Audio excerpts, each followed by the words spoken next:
अधिकाऱ्याला लाच देणं डाळ व्यापाऱ्याला भोवलेलं आहे। 3 कोटींच्या जीएसटी साठी 2.5 लाखांची लाच देण्याचा प्रयत्न या व्यापाऱ्याने केलेला आहे। दरम्यान प्रामाणिक अधिकाऱ्यामुळे डाळ व्यापारी चांगलाच फसलाय।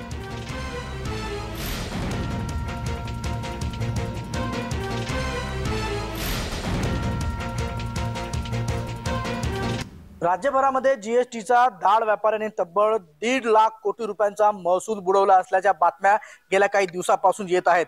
मात्र यावर अद्याप कोणीही बोलायला तयार नसल्याने खामगाव येथे एक मोठी घटना जी समोर आली आहे ते म्हणजे जीएसटी अधिकाऱ्याला या डाळ व्यापाऱ्याकडून कर आपल्याला भरावा लागू नये म्हणून तब्बल 2.5 लाख रुपये दिल्याचा एक गंभीर प्रकार समोर आला, ज्या माध्यमातून या व्यापाऱ्यावर आता लाचलुचपत प्रतिबंधक विभागाने कारवाई केली आहे। ज्या अधिकाऱ्यांना ही संपूर्ण कारवाई घडवून आणली त्यांच्याशी आपण बोलूया।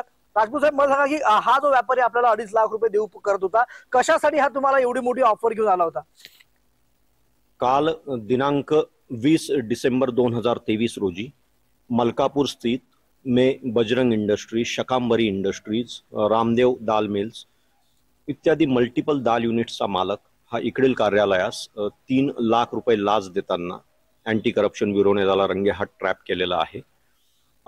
सदर व्यापाऱ्यावर त्याच्या ब्रँडेड दाल सप्लायवर 5% जीएसटी लावू नये, बोगस ॲफिडेव्हिट, बोगस ॲक्नॉलेजमेंट सादर केल्याप्रकरणी फॉर्जरीचा गुन्हा दाखल करू नये, याकरिता सदर व्यापारी हा इकडील कार्यालयात सदर लाचेची रक्कम वारंवार ऑफर करत होता, ज्याला आपण अबेटमेंट देखील म्हणतो। त्यामुळे अँटी करप्शन ब्युरोने अँटी करप्शन ॲक्ट 1988 सेक्शन 8 अन्वये यावर गुन्हा दाखल केलेला आहे। पुढील तपास हा लाचलुचपत प्रतिबंधक विभागामार्फत करण्यात येतो। प्रफुल्ल खंडारे, जय महाराष्ट्र न्यूज, बुलढाणा।